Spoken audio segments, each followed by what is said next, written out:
following is a production of the Department of Broadcasting and Journalism at Western Illinois University.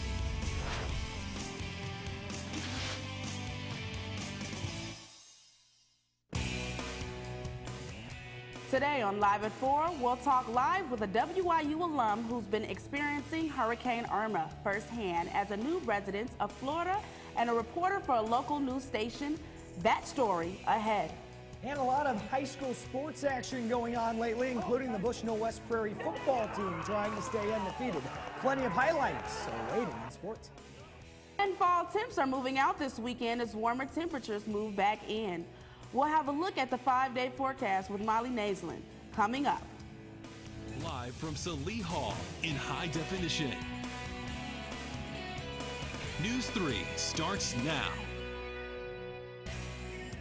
Macomb's downtown square has a new look. Good afternoon and welcome to Live at 4. There are a few new stop signs placed at the Courthouse Square's entrances that residents say could be an important addition to the downtown area.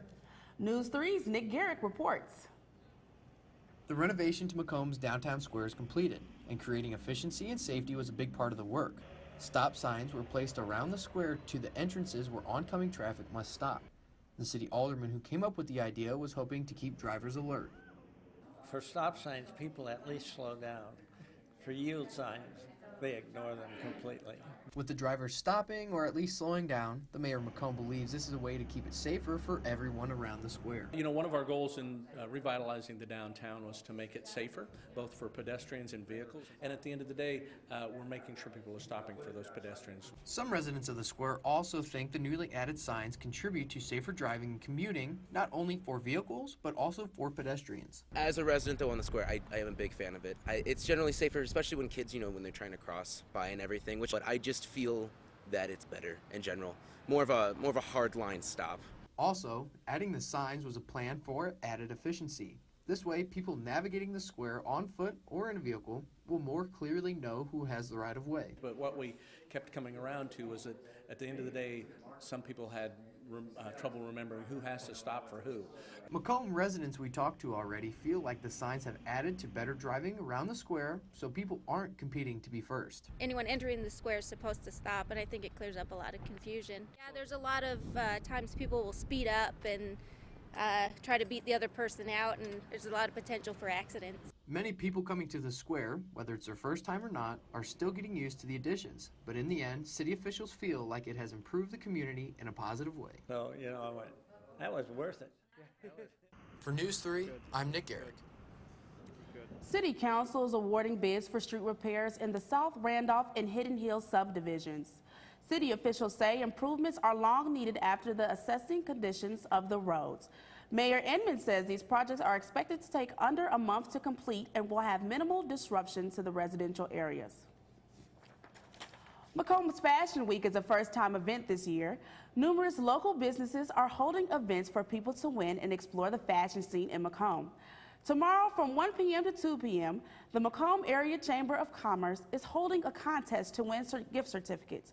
Also, Nostalgia on the Square will be giving a free gift to those who purchase $100 or more of Vera Bradley merchandise. The Macomb Chamber of Commerce says it wants the Macomb area to show support for local businesses. A new twist on scavenger hunting is happening in Macomb this weekend. This Saturday at Chandler Park from 10:30 a.m. to 1:30 p.m. there will be a photo scavenger hunt. Participants are given clues to find certain objects. Then teams have to take pictures to win. The top 3 teams with the most pictures will win prizes. It's $10 a person and $25 per family to enter the event.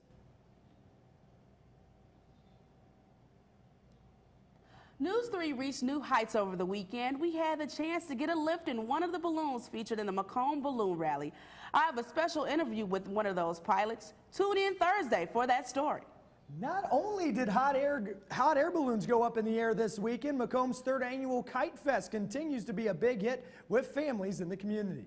Then there's kites. You can make kites, you can fly kites, you can do activities with the kids. They have bubbles, and it's a lot of family fun. Families could watch kites in the sky, and kids had the opportunity to be creative and make their own kites. The Kite Fest was held on Friday and Saturday. High school students in the area have an incredible opportunity to apply to WIU for no cost. The annual Illinois Regional College Fair will be held at Western Illinois University this Thursday. The fair will be held from 6 till 7:30 p.m. in the WIU Student Recreational Center. Local students interested in attending WIU are waived the $30 application fee. Also, high school seniors who choose to take classes at WIU are granted an automatic scholarship. For more information, visit wiu.edu. Coming up, Hurricane Irma and Harvey have devastated the southern states. Ways you can support the victims of the recent hurricanes affecting the southern states ahead. I think just working with everybody in the newsroom, everybody has such a great camaraderie. All the opportunities that I've been given here have just been amazing to expand on that resume. I try not to beat myself up for the mistakes I make because there's so many opportunities. Just giving that experience, and this is how I got to do things in the real world, is really what the broadcasting and journalism department has done for me. When you have a really good show and that everybody nailed it, I mean, that's one of the best feelings in the world.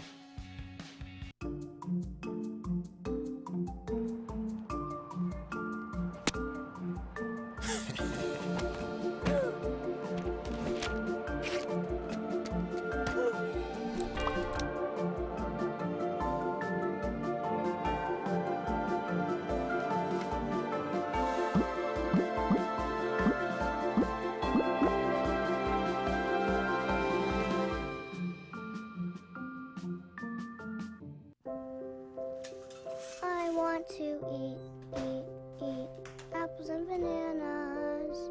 I need to eat apples and bananas. Why can't I eat?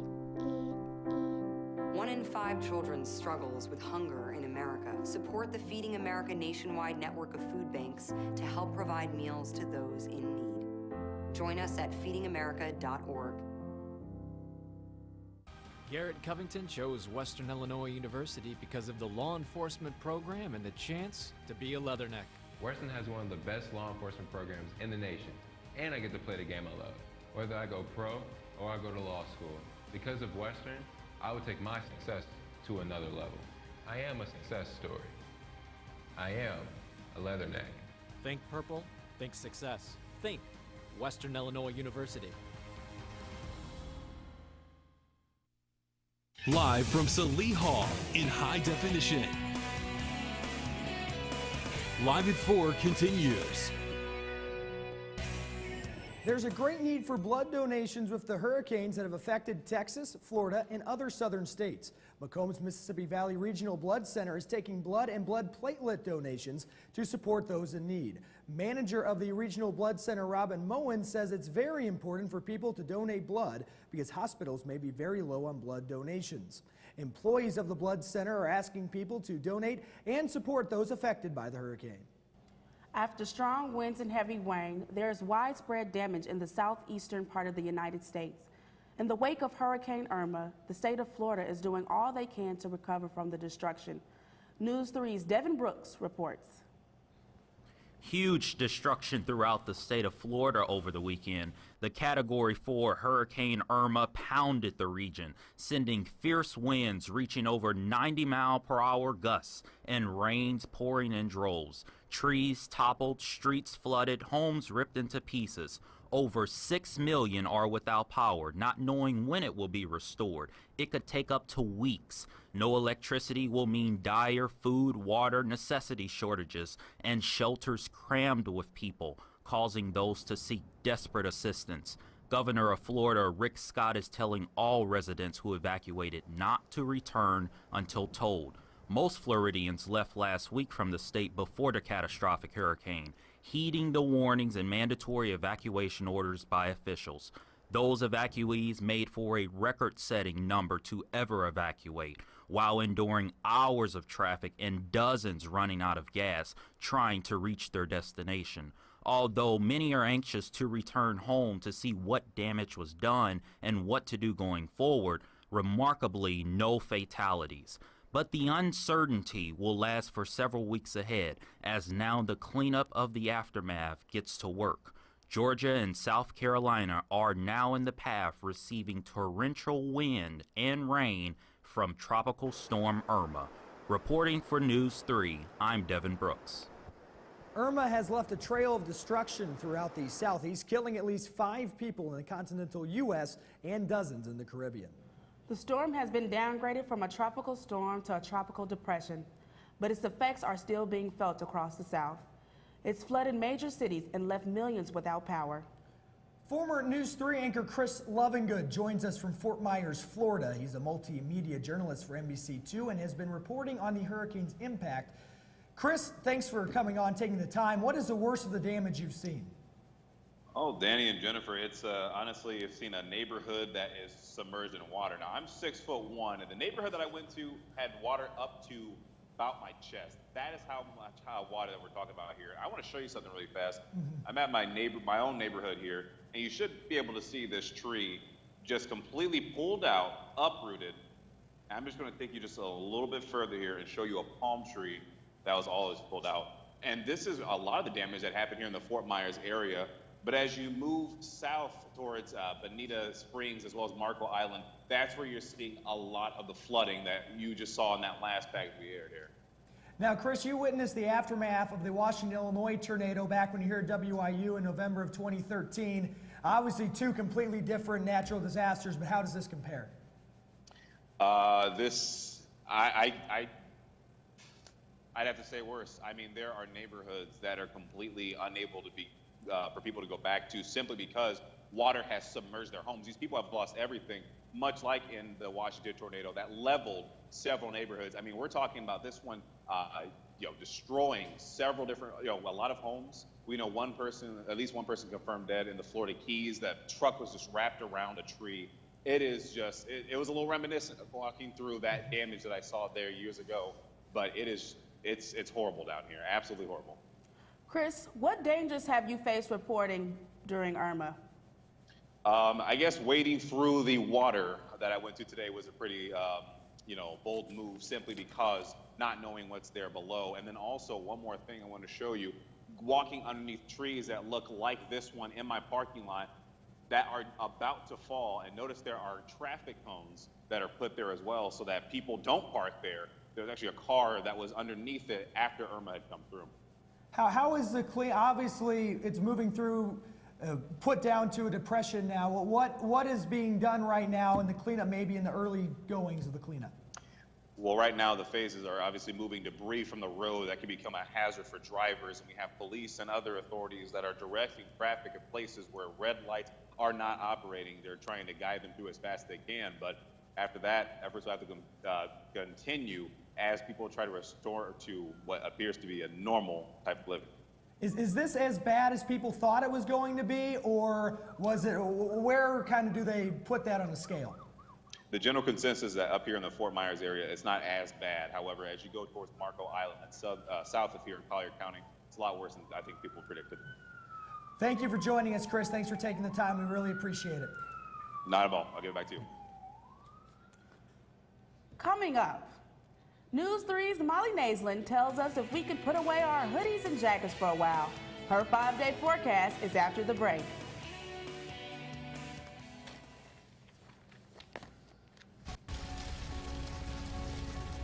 A single ember from a wildfire can travel over a mile.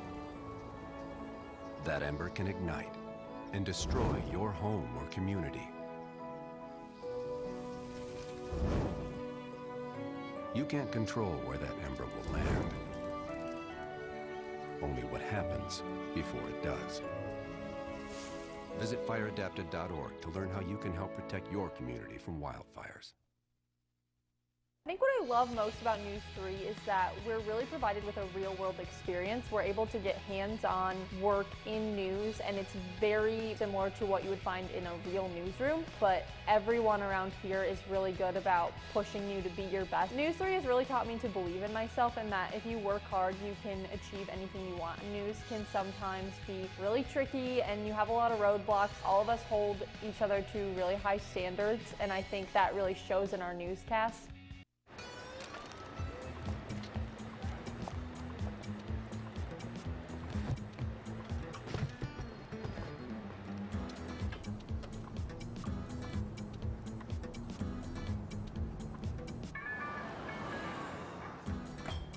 It's a short ride from your neighborhood to your naturehood. To find a neighborhood park or green space near you, visit discovertheforest.org.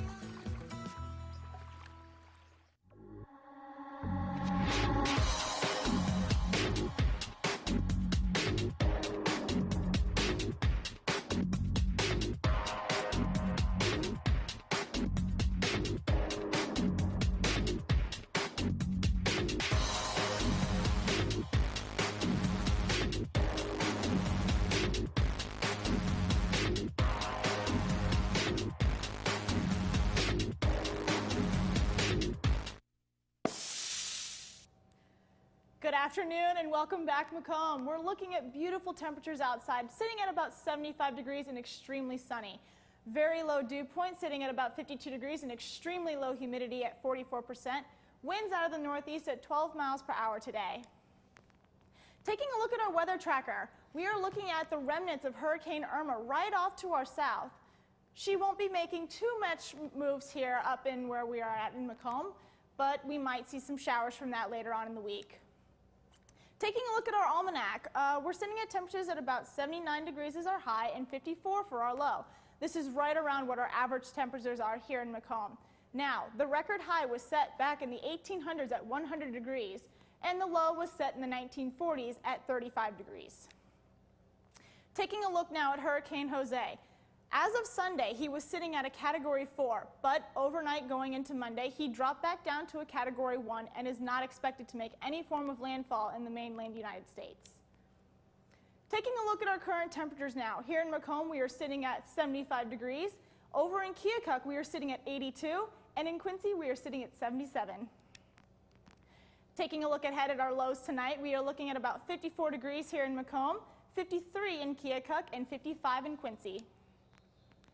Looking at tomorrow, we're looking at highs at around 77 degrees here in Macomb, highs at 81 in Keokuk and 81 as well in Quincy.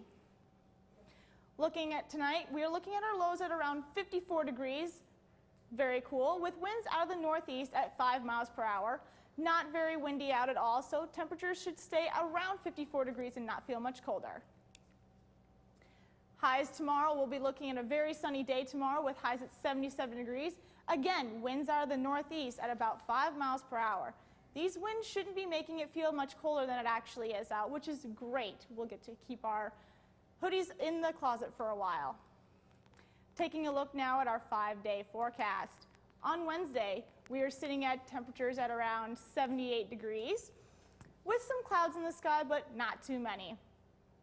Looking ahead at tomorrow, we are looking at highs at about 84 degrees and a low bottoming out at 56. On Friday, we are looking at very sunny skies, high at about 63 degrees, and lows not too cold. Then on Friday, we are looking at highs again very sunny and highs at around 89 degrees. Then on Sunday, we are looking at cloudy skies again with lows at about highs at about 84 degrees and lows at about 54. So, Molly, do you think it's a good idea for me to have my sundresses out and keep wearing them this week? I would say it's a very safe bet for later on in the week, but make sure you keep a jacket with you for when those lows drop down in the 50s during the night. Thank you, Molly. Now I'm going to toss it over to Danny with our sports report. Thank you, Jen. Thank you, Molly. Busy last few days of sports across Western Illinois, including the Macomb High boys soccer team back at home finding the back of the net early and often. Highlights from the pitch coming up. And also volleyball Monday night, including Brianna Rexroth's Macomb High Bombers. And you might want to go and pick up a broom or two and come back. That's all coming up next in sports. We taught him how to hit a baseball, how to hit a receiver, the strike zone, the net. You taught him how to hit the upper corner. You even taught him how to hit the open man. But how much time have you spent teaching him what not to hit?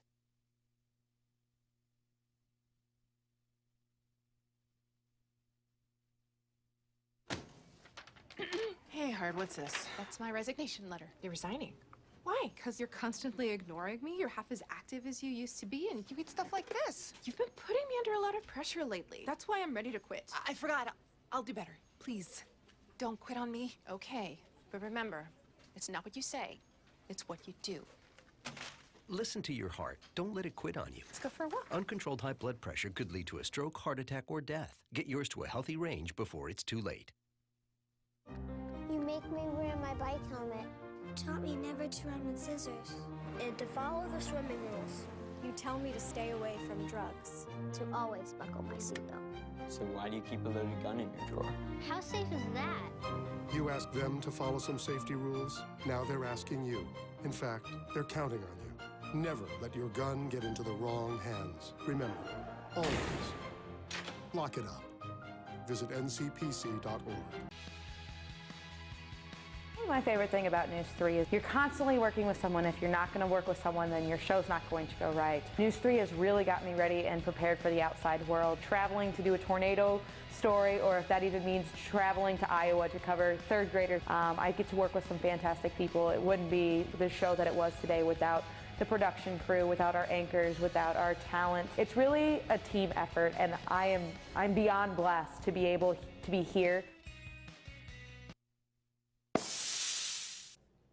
Welcome back to Live at 4. The Macomb High School football team traveled east near Fighting Illini country in Farmer City against Blue Ridge High School as both teams are searching for win number 1 on the season, but it would be head coach Tony Weston of the Bombers earning his first win at the helm of the Macomb program in a comfortable 34-7 road win. The Bombers return to the Gridiron at home to play host to Mount Zion Friday night at 7 p.m. The Bushnell West Prairie Sparklones aim to stay undefeated on Friday night in Scioto against the Havana Ducks. First game played at West Prairie High School this season for the Sparklones, and Blue Jeans not part of the BWP uniform, so Nate Ferguson out for week 3, but that wouldn't cause too many problems. Charlie Hensley's like, I got your back, pops outside, goes around the edge for a 2-yard score. 2 minutes left in the first quarter, 7-0 Sparklones. In the first play of the second quarter, the Sparklones block Havana's punt and take it in for 6. Hensley under center a little later uses a designed run and great blocking to cruise in. 9 minutes remaining in the second quarter, 21-0 BWP. And then Hensley, the southpaw, airs it out to Devin Yoakum, who switched over to receiver. That is a 40-yard touchdown strike. Still in the first half, Wes Rhodes pounds it in from up close, and the route was on. 55-12 the final. The Sparklones roll to an undefeated 3-0 record, but the schedule heats up with a trip to Carthage to face Illini West on Friday night at 7. From the Gridiron to the pitch, Macomb High playing host to the Alleman Pioneers, hailing from Rock Island. In the 7th minute, Tanner Buchanan knocks it in to draw first blood, and the Bombers ahead 1-0. Shot on goal for the Pioneers, but wait for it, Carter Benson dives and makes a fantastic diving save. The Bombers were in good hands all afternoon. Halfway through the first half, Cameron Baker, upper 90 past the keeper, 2-0 Bombers. And then Rhett Lauderman will roll it over to the corner, handing Macomb a commanding 3-0 lead at halftime, but things would get a little bit interesting. Alleman put together back-to-back goals in the second half, but MHS answered with a couple goals of its own, including Ben Williams here, and his teammates ready to congratulate him. The Bombers playing well lately and defeat the Pioneers 5-2 on Monday night. It's a rivalry game tomorrow night at 7 against Monmouth-Roseville right here at Edison Field. The Lady Bomber volleyball team also finding their stride lately, and we're at home Monday night versus West Hancock. Early on in the first set, Autumn Kinehart taps it over for Macomb High in the point.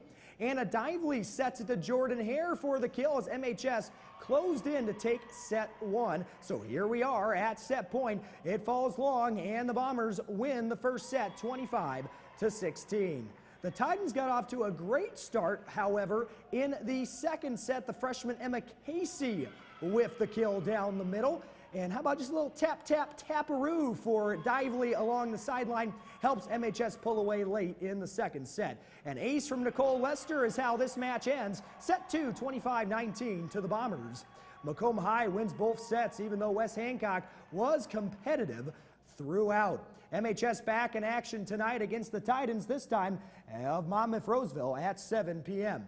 Moving on to college football, Western Illinois ventured west to battle the Northern Arizona Lumberjacks on Saturday.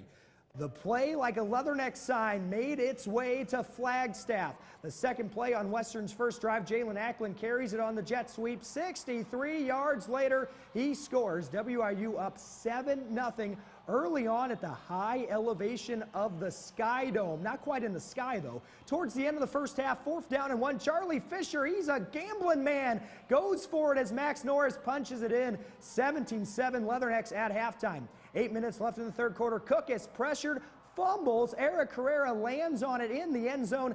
24-7 WIU. And the Northern Arizona wouldn't go away completely, though. Case Cook gets to Baldwin 30 yards out, and the Lumberjacks switch to an up-tempo pace, throwing off the Leathernecks a little bit. But I'm going to ask you a question here. How wide open was Jalen Ackland? The answer is very on the 38-yard bomb from Sean McGuire. Down 38-20, some trickeration for the Lumberjacks in the fourth. It doesn't work as the grad student transfer Tyron Holloway comes down with the acrobatic interception that seals off the victory. The Leathernecks cruise to a 38-20 win while remaining at number 22 in the polls. An early bye week awaits for Western, but it's off to a strong 2-0 start. That's sports, everybody. Final word is next.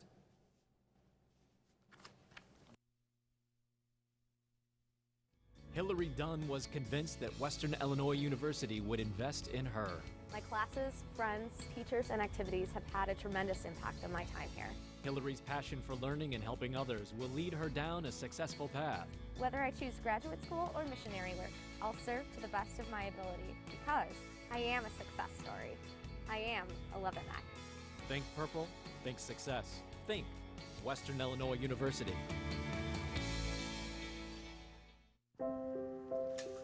I want to eat apples and bananas. I need to eat apples and bananas. Why can't I eat? 1 in 5 children struggles with hunger in America. Support the Feeding America nationwide network of food banks to help provide meals to those in need. Join us at feedingamerica.org.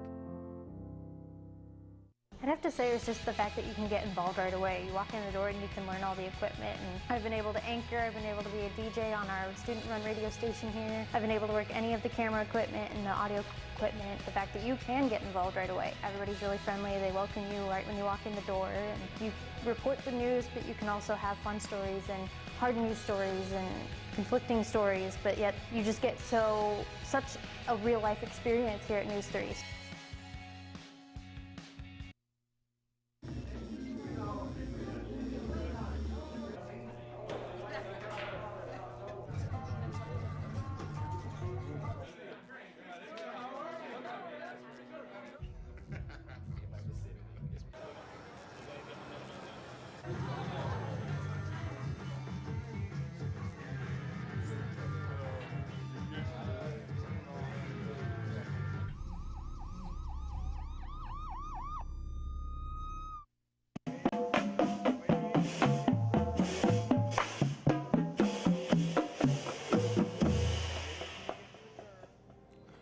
You're hearing the Macomb High Marching Band as they make their way through the streets, all in an effort to raise funds for new instruments and supplies. The Marching Bomber Band marched through neighborhoods in Macomb a few weeks ago and raised more than $2,700. The neighborhood that donated the most received its very own parade last weekend. The marching band later ended their performance on the courthouse square.